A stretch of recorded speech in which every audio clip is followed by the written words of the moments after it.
ini adalah doa yang diajarkan oleh Rasulullah. Ini ada ceritanya.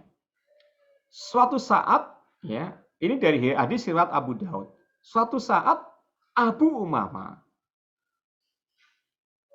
itu kedapatan Rasulullah SAW di sebuah masjid. Ketika Rasulullah datang ketika mau sholat, didapatilah Abu Umamah di situ. Begitu Rasulullah pulang, Abu Umamah masih di masjid. Begitu datang lagi di waktu sholat yang lain, ada lagi di sana. Artinya apa? Abu Umamah ini nggak pulang-pulang dari masjid. Teman-teman, kalau orang dahulu, orang soleh terlebih dahulu, apalagi sahabat, kalau punya masalah itu deket-deket rumah ibadah. Nggak tahu kalau kita punya masalah mungkin ke kafe, mungkin ke warung dan lainnya. Ya. Nah, kemudian Rasulullah SAW bertanya, wahai sahabatku Abu Umamah, aku jumpai engkau, kau selalu ada di masjid. Apakah engkau punya masalah? Maka Abu Umamah kemudian bercerita, ya Rasulullah, saya punya masalah. Masalah saya adalah saya terlilit hutang, kemudian saya tidak bisa melunasinya. Nah, kira-kira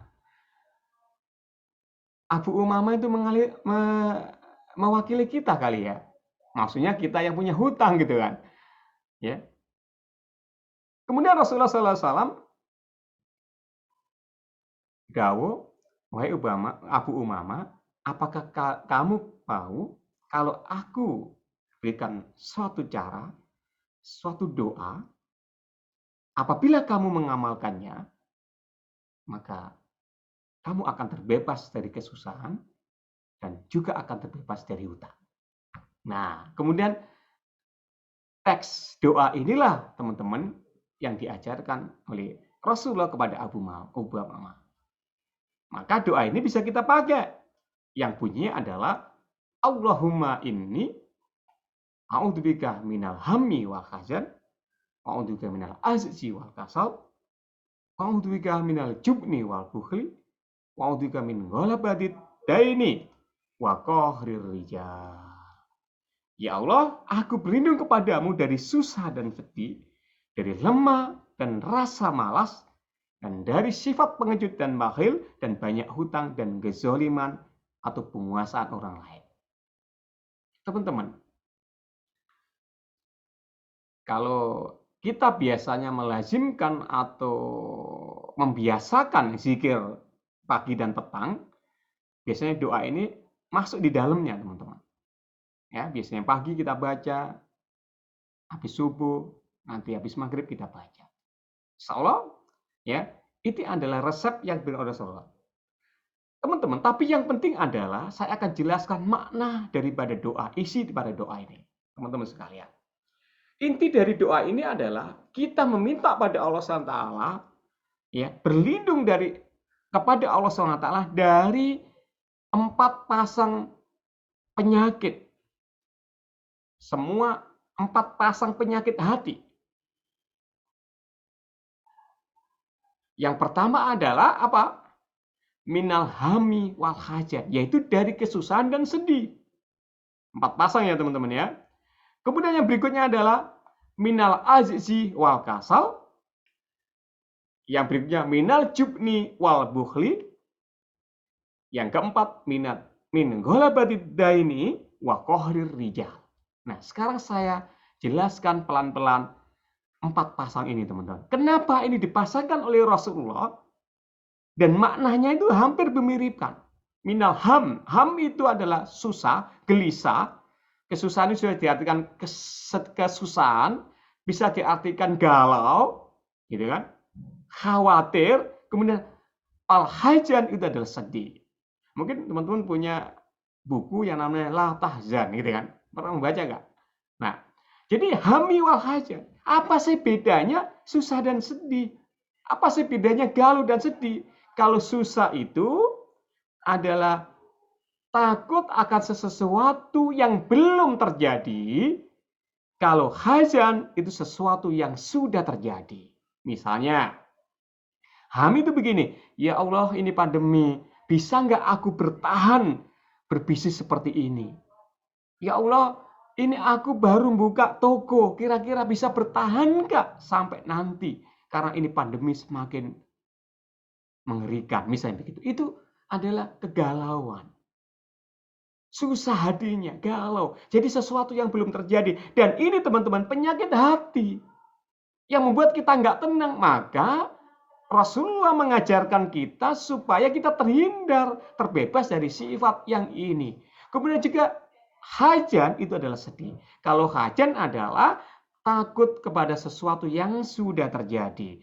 Ya Allah, aku di PHK. Ya Allah, aku kehilangan mobilku. Ya Allah, aku kehilangan sepeda motorku. Ya Allah, dan lain-lain. Itu sudah terjadi, teman-teman. Ya Allah, aku ditimpa penyakit.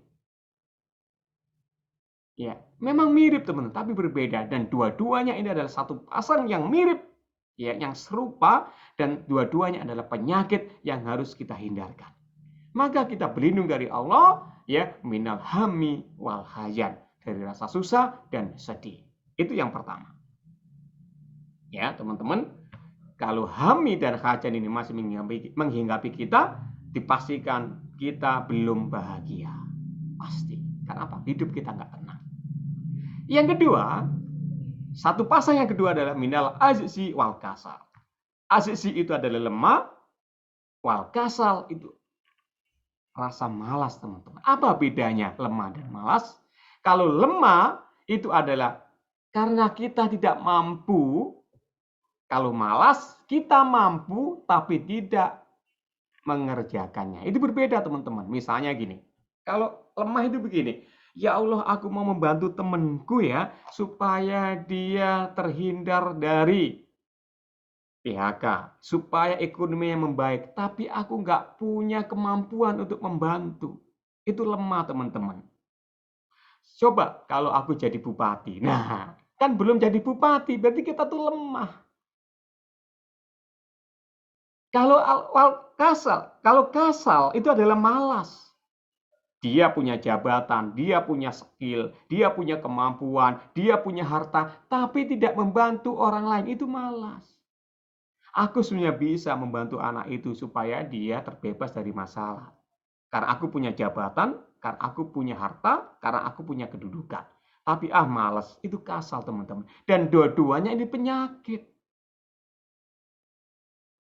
Maka Rasulullah mengajar kita supaya terbebas. Allahumma inni a'udzubika minal ajzi wal kasal. Ya Allah, aku berlindung darimu dari rasa lemah dan malas. Itu dua paket yang kedua.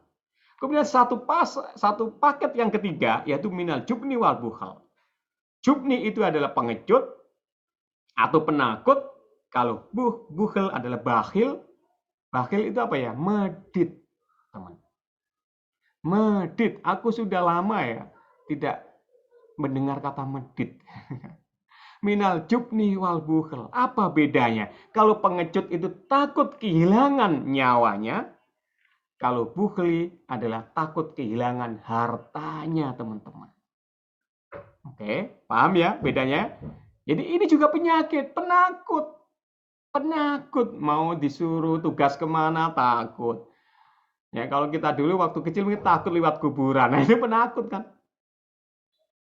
Seperti yang saya singgung kemarin. Kita dikasih job, mau presentasi ke suatu perusahaan, takut nanti aku diketawain, takut nanti aku disalahin. Itu pengecut, teman-teman. Jubni. Ya, kita berlindung dari dua sifat itu ya, pengecut dan bakhil. Yang keempat adalah min ghalabatid daini wa qahrir rijal. Yaitu kita berlindung dari Allah dari hutang yang melilit, teman-teman. Ya Allah, hutang yang melilit. Ya, nyebut kata hutang itu harus pelan-pelan, mudah-mudahan dilunasi hutang-hutang semua kita. Ya. Ya Allah, aku berlindung darimu dari hutang yang membebani, hutang yang melilit, mudah-mudahan Allah melunaskannya, dan juga wa qahrir rijal, dari kezaliman atau penguasaan manusia. Kenapa Rasulullah SAW menjadikan satu paket antara hutang sama penguasaan atau kezaliman seseorang?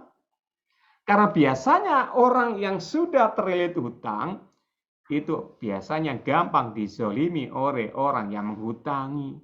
Kalau sudah dia ya terlilit hutang, itu biasanya apa saja mau dilakukan demi orang yang menghutangi. Ya, nggak apa-apa Pak, saya kerjain ini, kerjain itu, yang penting hutangku lunas. Nggak apa-apa Pak, saya kerjain ini, yang penting hutangku dikasih tempo lebih ringan. Itu teman-teman. Ini juga penyakit. Makanya banyak orang yang tidak bisa punya prinsip gara-gara apa?